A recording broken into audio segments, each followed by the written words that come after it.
Olá, eu sou a Sara e estou aqui para apresentar o seminário de Linguística Aplicada. Na verdade, esse seminário foi apresentado em grupo, mas como eu não pude estar presente no polo no dia da apresentação, então estarei fazendo agora de forma individual, mas participei da elaboração de, de todo o trabalho, né, de toda a pesquisa também. Eu estive juntamente com o grupo, só não pude estar presente no dia da apresentação. Então, o grupo ali, a Cristiane, a Malane, a Vanessa, né, e eu. Então, o seminário foi sobre estudos de documentos oficiais, o PPP, BNCC e LDB, apresentado no dia 29 de novembro, no Polo de Concórdia. Então, esse seminário basicamente aborda três questões em relação a esses documentos, que é a questão de concepção de linguagem, concepção de ensino-aprendizagem de língua estrangeira e abordagem de ensino de língua estrangeira. Iniciando então, para fazer uma pequena introdução a respeito desses documentos ali, algumas definições, né? A Base Nacional Comum Curricular, que é um documento que sistematiza o ensino na rede de ensino, né, das escolas no Brasil, todas as fases, todas as disciplinas. A LDB, que é a Lei de Diretrizes e Bases, então se refere mais à questão da educação brasileira, determinando direitos e deveres dos envolvidos, né, em todo esse processo educacional. O projeto político-pedagógico, no caso o PPP da Escola Básica Municipal Imigrantes, do município de Concórdia, que tivemos que analisá-lo juntamente com a sistematização curricular da Rede Municipal de Ensino de Concórdia, porque é nesse documento que está definido exatamente a metodologia e os conteúdos a serem ensinados nas escolas de ensino básico da rede municipal. Então, o PPP está atrelado a essa sistematização curricular da Rede Municipal de Educação, então, no município de Concórdia. Então, a questão da concepção de linguagem, ela visa o discurso, né, da prática social e pensa sempre na interação em relação ao uso dessa linguagem para comunicação. Para Chomsky, a linguagem, né, ele vê de uma perspectiva inata, né, ou seja, o ser humano ele já nasce com a questão da linguagem já em si. E Vygotsky ele já pensa na importância da interação social, então que a linguagem ela realmente só vai acontecer e ela só vai ser efetiva se ela ocorrer na interação social e nessa troca então de saberes que vai ser possível então que se efetive a linguagem e a comunicação. Então, entre os documentos analisados, a gente pode apontar algumas semelhanças, né, pensando nessa concepção, então, de linguagem, que está voltada exatamente à questão da interação, porque os documentos, eles ressaltam a importância de trabalhos em grupos, de eventos na escola, pesquisas de campo, a questão do vínculo da família e da sociedade na formação de valores e de conceitos, então a gente conseguiu identificar essas questões presentes nos documentos. Mas também tem diferenças, né? E a diferença que a gente percebeu que está mais presente é principalmente em relação ao documento ali da sistematização curricular do município de Concórdia, porque nos pareceu ela está muito atrelada à questão da gramática.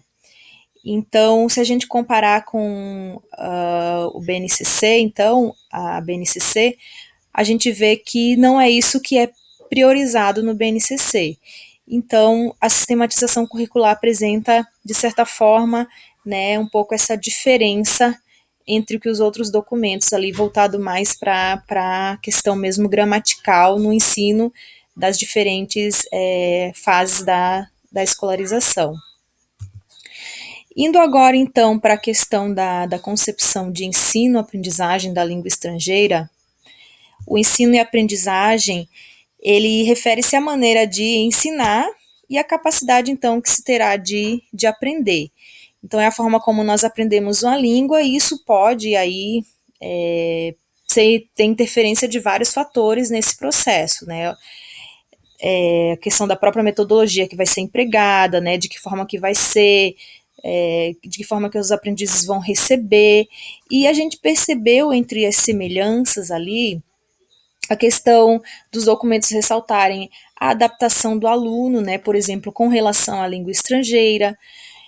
Também a questão de se ter alternativas para dinâmicas, né, para que esse idioma ele possa ser aprendido de forma mais interativa, de forma mais na interação de um com o outro, para que se tenha uma proximidade maior do uso que se fará desse idioma, não como uma coisa que não tenha sentido, mas que venha a ter sentido, então as dinâmicas elas facilitariam esse processo.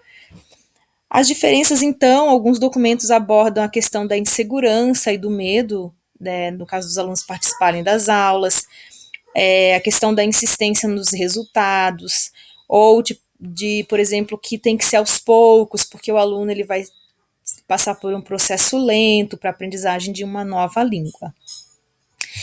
Indo para a questão da abordagem do ensino da língua estrangeira, então a gente sabe que existem diversas metodologias, que algumas privilegiam mais a questão da gramática, da tradução, outros da leitura, outras metodologias que são utilizadas mais hoje, a questão da comunicação ou do método audiolingual.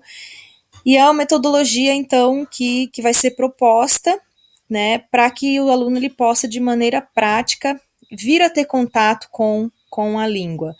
Então, alguns mais voltados para a gramática, como eu já falei, né, outros para a tradução, né, na verdade a gente percebe que no ensino tem pouca cobrança para a questão do ensino, né, mais voltado para a questão da escrita, da leitura também, e é isso que a gente percebeu nos documentos, né, questão de adquirir a capacidade oral, aditiva e textual da língua estrangeira. Fala-se também em ampliar o conhecimento linguístico e gramático, e também é ressaltado nos documentos a questão cultural, né? Então, se aprender também uma nova cultura, não apenas um novo idioma, mas também o idioma está atrelado à questão cultural dos países hispanohablantes. E as diferenças mesmo seriam na questão das práticas de ensino em sala de aula, tem abordagens distintas, né, principalmente em relação à BNCC e o PPP, na metodologia de ensino, principalmente porque o PPP, cada instituição, e no caso do município de Concórdia, que está bem atrelado à sistematização curricular, acaba abordando uma maneira mais voltada que a gente percebeu para a gramática mesmo. Então, tem abordagens diferentes aí nessa questão, então, do ensino da língua estrangeira. Mas em todos os documentos, para a gente ficou claro que a intenção é que a linguagem ela seja vista como realmente como uma prática social, que ela tenha esse enfoque na prática social. Então, todos os documentos analisados, eles possuem esse enfoque socio-interacionista, né? Então, algo que a gente considerou aí que foi possível perceber em todos os documentos. Então, aí estão as nossas referências, né, tudo que foi estudado e avaliado pelo grupo, e é isto aí, então, muito obrigada.